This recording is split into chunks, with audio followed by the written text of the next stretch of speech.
Very very good morning all my dear students, this is Pradyumn और आज हम start करने वाले हैं अपना next lecture for accountancy students. Accountancy में स्टूडेंट्स आज हम न्यू चैप्टर स्टार्ट कर रहे हैं। This is the origin of transaction source document and क्या है preparation of voucher. Okay students देखिए, हम अपनी कॉमर्स में अगर हम बात करते हैं फाइनेंशियल ट्रांजैक्शंस करते रहते हैं और हर फाइनेंशियल ट्रांजैक्शन के लिए क्या होता है, हमारे पास एक सेपरेट मींस डॉक्यूमेंट होता है। हर डॉक्यूमेंट से हमें पता चलता रहता है कि हमने कितने का सेल किया, कितने का परचेज किया, क्या क्रेडिट सेल था, क्या कैश सेल था, ठीक है ना। हर चीज के बारे में जानकारी होती रहती है।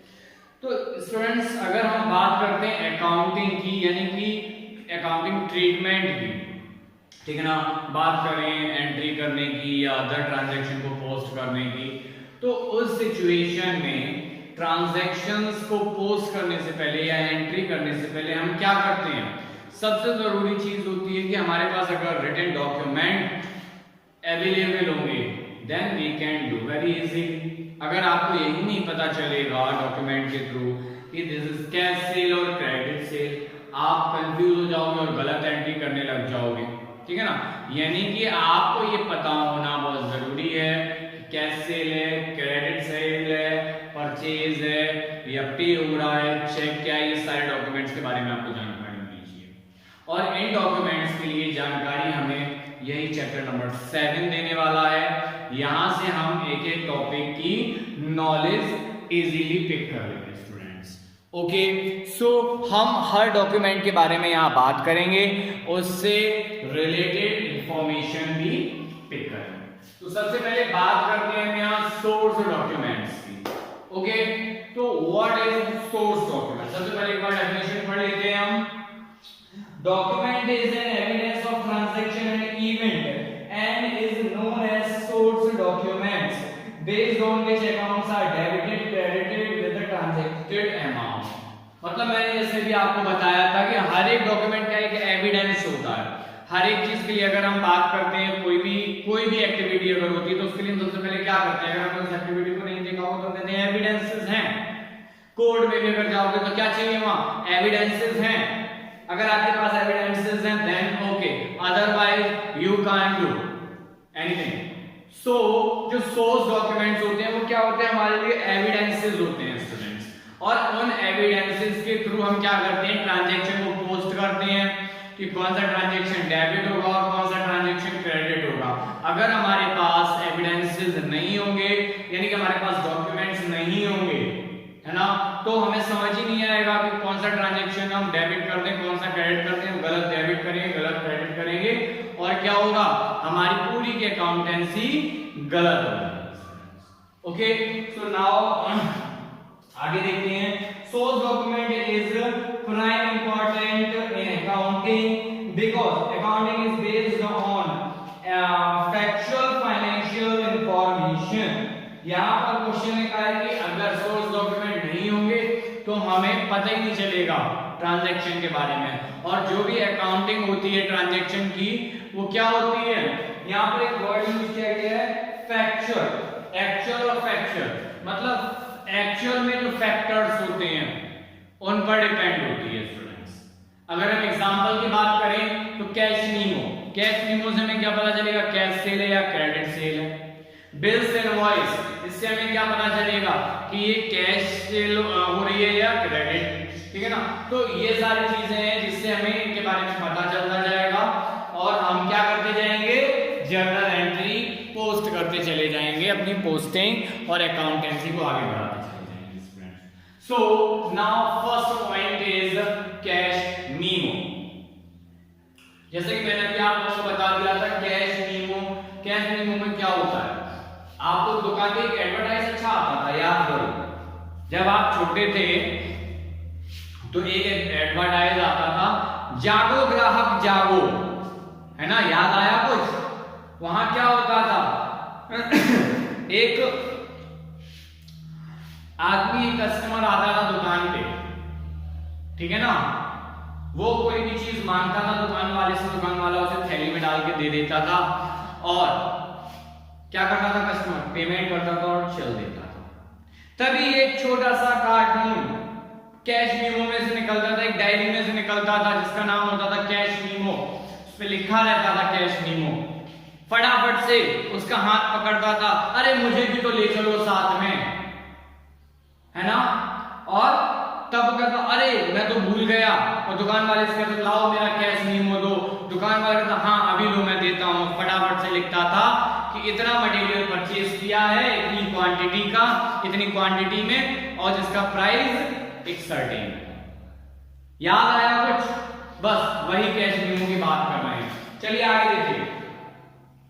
It has detail of goods sold, quantity, rate of each item, and the total amount received based date of transaction and other terms and conditions if any. It is an evidence for purchase for goods or goods purchased against cash, and for the seller it is an evidence for of sale for cash. Okay students, I think यहाँ तक आपको सारे point clear हो गया होगा कि source document क्या है। ये सारे ही सारे सोर्स डॉक्यूमेंट है, यानी कि एविडेंसेस जिनका यूज हम अकाउंटेंसी में करने जा रहे हैं वो सारे source document. Number 1 cash memo. Cash memo में मैंने बताया क्या, कैसे, क्वांटिटी, ठीक है ना, प्राइस, सारी चीजें मेंशन होंगी। इसके बाद हम बात करेंगे इनवॉइस और बिल। इनवॉइस और बिल में हमेशा क्या होता है, an invoice or bill is prepared by the seller when the goods are sold on credit. यानी कि जब भी किसी ने क्रेडिट सेल करी तो आपको क्या भेजेगा, वो एक इनवॉइस भेजेगा, ठीक है ना। यानी कि ये रहा टोटल और जिसका पेमेंट अब आप कर रहे हैं, ठीक है ना। जैसे कि मेरी एक दुकान है, आपने फोन लगाया, हेलो, मैंने कहा हाँ हेलो बेटा बताओ।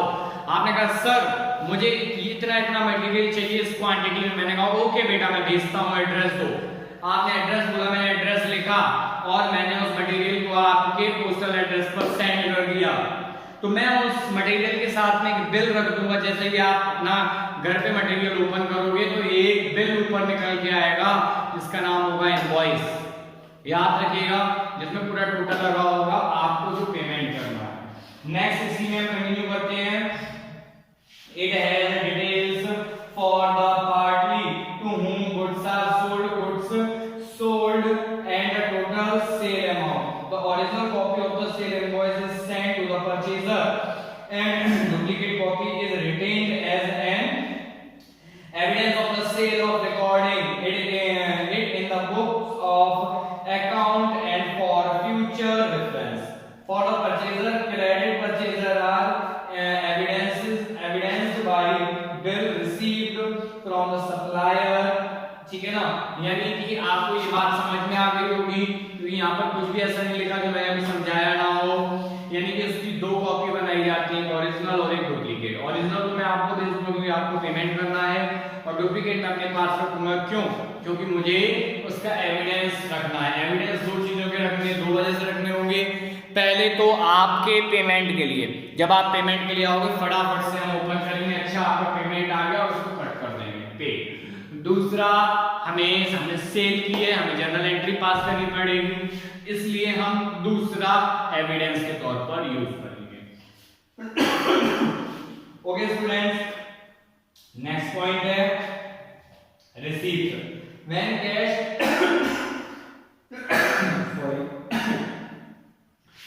cash or check is received from a customer, a receipt for the amount received is issued. The receipt is prepaid in duplicate. The original copy is given to the party making the payment, and the duplicate is kept for record. It has details of date, amount, name or party and the nature of the payment. यानी कि यहाँ पर साफ बोला गया है कि receipt में क्या है, आप पैसा रिसीव करेंगे। कैसे, जरा समझो। आपने मुझसे क्रेडिट परचेज की, मैंने आपको क्रेडिट सेल कर दी। जब मैं आपको क्रेडिट सेल करूंगा तो मैं एक इनवॉइस लिख के भेजूंगा। यानी कि इतनी अमाउंट का मटेरियल मैं आपको सेंड कर रहा हूं। आफ्टर दिस, इसके बाद क्या होगा, समझो बात को जरा। इसके बाद जैसे ही मैं आपको एक इनवॉइस भेज दूंगा, आप रिवर्स में मुझे उसका पेमेंट भेजेंगे। तो जब आप पेमेंट भेजेंगे बस वही रिसीप्ट है, उसमें आप लिख देंगे कि इनवॉइस नंबर ये इतनी अमाउंट का मैं आपको पेमेंट कर रहा हूं, this is the fund. Okay, और सिग्नेचर कर देंगे और पेमेंट मुझे भेज देंगे, बस सिंपल।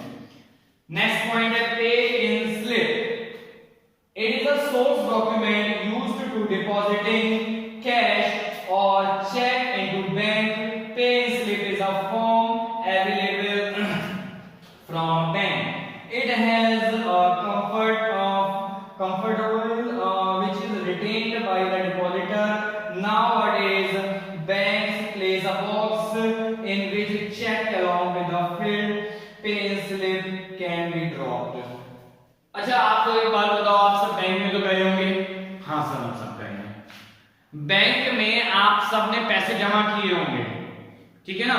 आप लोगों के पिताजी भेज देते होंगे ना, जाओ खाली बैठे हो, कुछ कर दर तो रहे नहीं हो, पढ़ लिख रहे हो, जाओ पैसे जमा कराओ मेरे अकाउंट में। फिर आप जाते होगे, ठीक है ना? तो पहुंचते होगे तो क्या करते हो, सबसे पहले क्या करते हो, डिपॉजिट स्लिप लेते हो। बस वो डिपॉजिट स्लिप ही आपकी पेइंग स्लिप है और कुछ नहीं। फटाफट से उसको फिल करके जमा कर देते हो। अगर आपका चेक होता है तो आप चेक नंबर वगैरह मेंशन करके ड्रॉप बॉक्स में ड्रॉप कर देते हो, अदरवाइज लाइन में लग के, क्यू में लग के अपनी पेइंग स्लिप यानी कि डिपॉजिट स्लिप देके पैसे देके जमा कर देते हो, बस this is the paying slip. Next point है चेक। आप देख रहे होंगे नेक्स्ट पॉइंट चेक। चेक किसने नहीं देखा? आई होप ऐसा कोई बच्चा नहीं होगा जिसने चेक ना देखा हो। अगर इनमें से भी कोई बच्चा हो जिसने चेक ना देखा हो तो आज ही घर पे बोलना कि पापा पापा मुझे चेक दिखाओ। फिर आपके पिताजी दिखाएंगे बेटा this is the cheque, actual cheque. Cheque में ऑलरेडी क्या होता है, लिखा हुआ होता है, हर चीज प्रिंट होती है जिसके नाम का, भाई अगर मेरा अकाउंट है तो मेरा नाम, मेरा अकाउंट नंबर सब कुछ लिखा होगा, बस वहां पर अमाउंट कॉलम छूटे होंगे और सिग्नेचर कॉलम और डेट कॉलम।